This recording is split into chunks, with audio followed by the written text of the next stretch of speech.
Ano yung masisiring didi? Wara. Uyaw, pahirin mo pay. Ayaw, talsi ka ng tiil, kaya bayan manhinga na ng tiil. Inus-nus sa tuna. Mangga. Mangga. Dili pwede pasto kakaunon. Mahinugaan eh. Kakaon. Dito po kami sa Hanging Bridge, bagong Hanging Bridge. Opo. Ay, wala. Okay kala tayo mag-aglakat kita te. Oo, gad. The construction of this hanging bridge was carried out through the benevolent generosity of the Philippine Army Finance Center Producers Integrated Cooperative. Under its community development program led by its president, Brigadier General Fernando S. Sabat, and chairperson Brigadier General Francisco M. Paredes.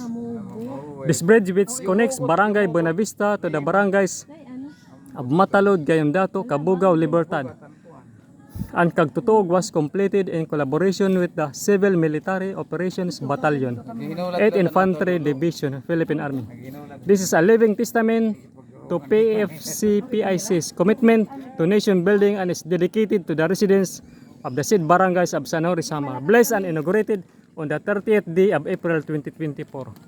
April pa man ngayon, gin-inaugurate. Pero wari pag-open, dayon.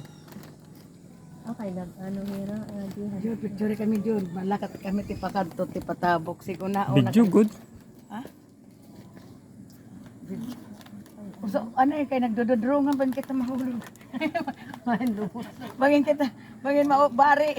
Bawal Pera ang timbang. bawal mamuyayo ha pag magkukulba.